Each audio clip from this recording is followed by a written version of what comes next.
Yo, yo, what's going on, y'all? So, I was just sitting here and then this song popped into my spirit and it goes, nights are lonely and days are so sad.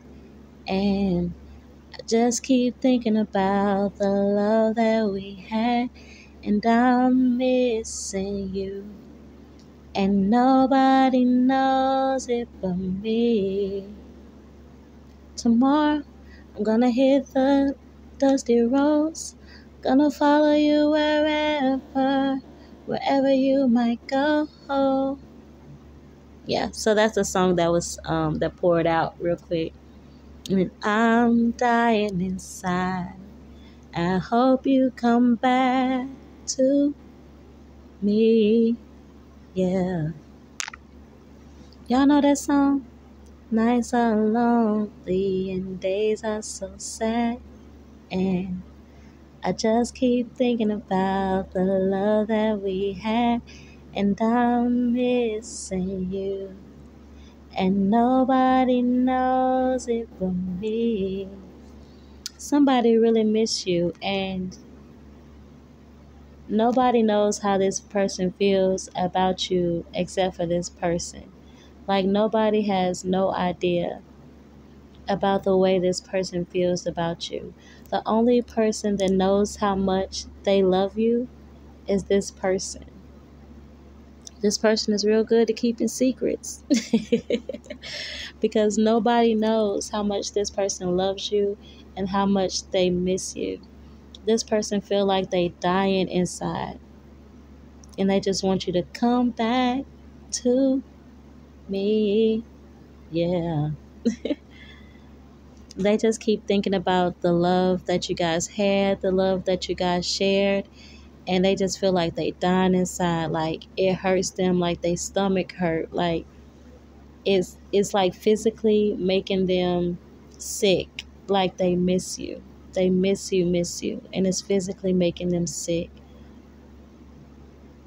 And nobody knows it but them. Like, this really weighing on this person how much they miss you.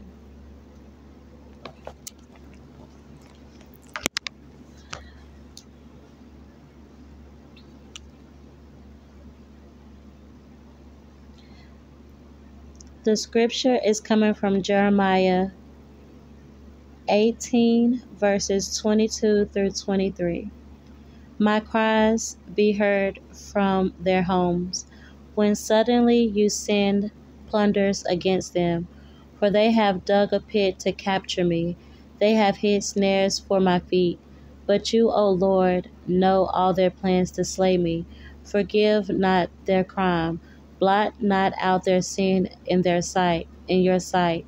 Let them go down before you, proceed against them in the time of their anger. This is entitled Another Prayer for Vengeance.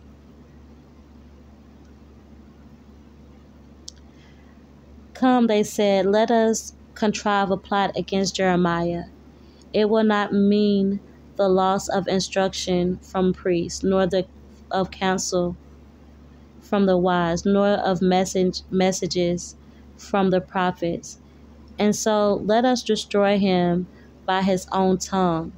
Let us carefully note his every word. So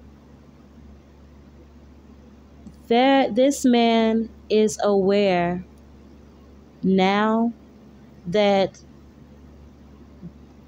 someone plotted against him.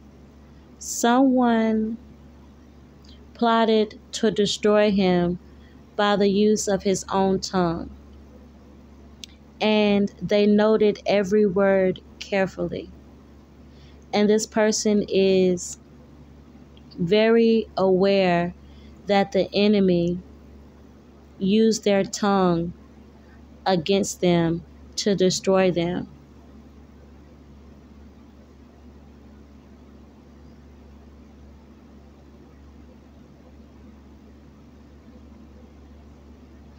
And they This is what the enemy said. Listen to what the enemy said about this man of God. Come, they said, let us contrive a plot against Jeremiah.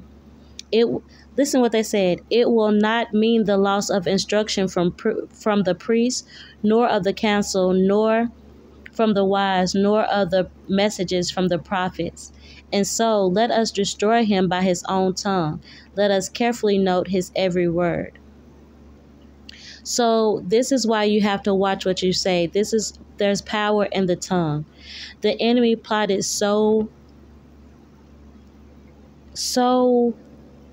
sneakily, it's like a snake in the grass how they plotted against the man of God.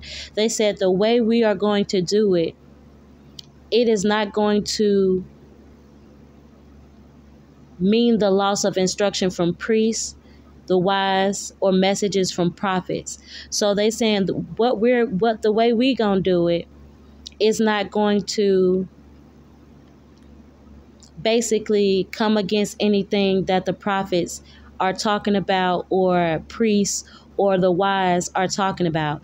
We are going to let the power of his own tongue destroy him. So let us note every word that comes out of his mouth carefully. Because every word that comes out of his mouth, we are going to use it against him. And this will not mean the loss of instruction from priests, council, wise, or messages from prophets. So if this man don't take any of these people advice, this has nothing to do with us.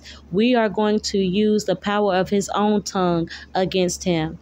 And we are going to let that destroy him, his own tongue. So let us carefully note every word that he says. So this is why it's important to think before you speak.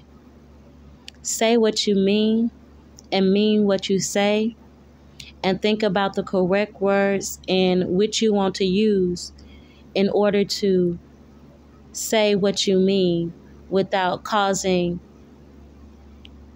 harm or destruction to yourself or others, or loss.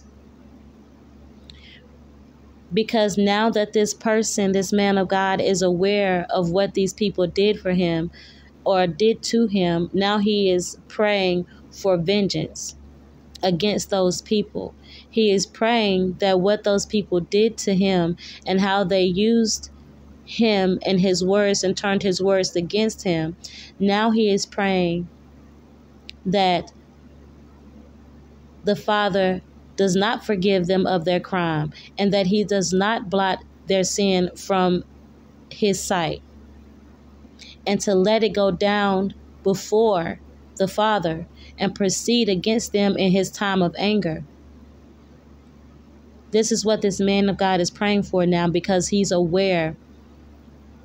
He's praying for vengeance from the Lord because he's aware of what the enemy has done and what the enemy has caused to take place in his life and how they did it. Heed me, O Lord, and listen to what my adversaries say.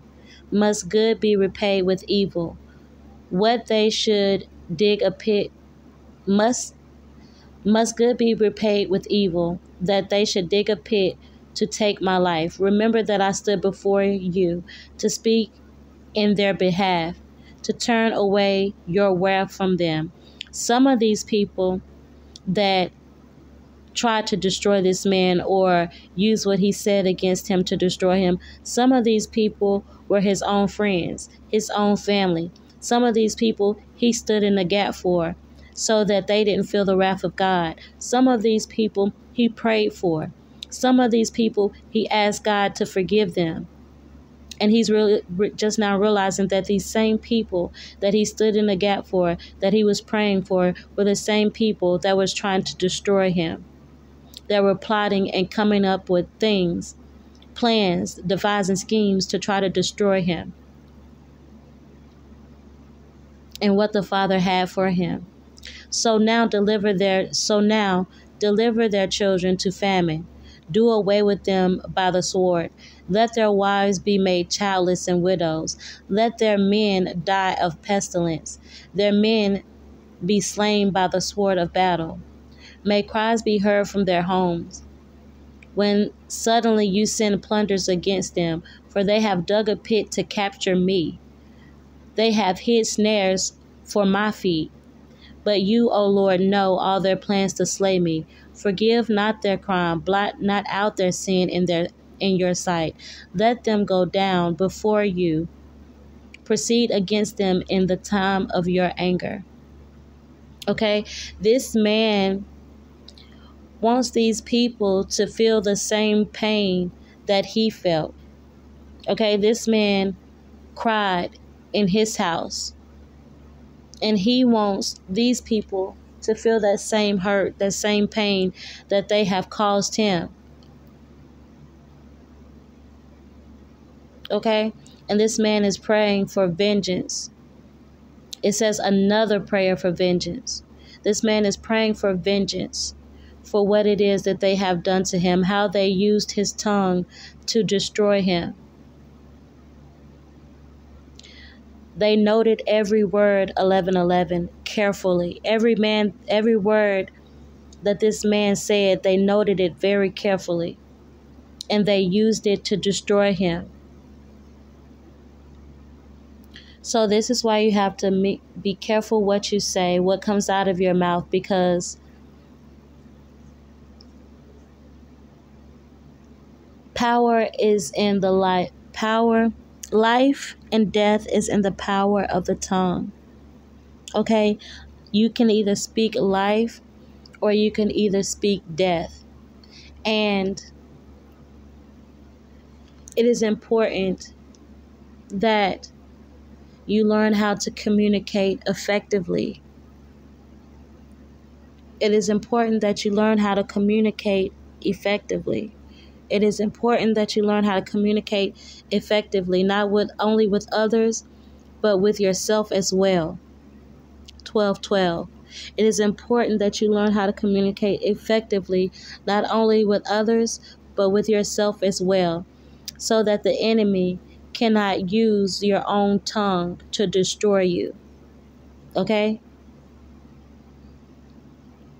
That's the message. Peace.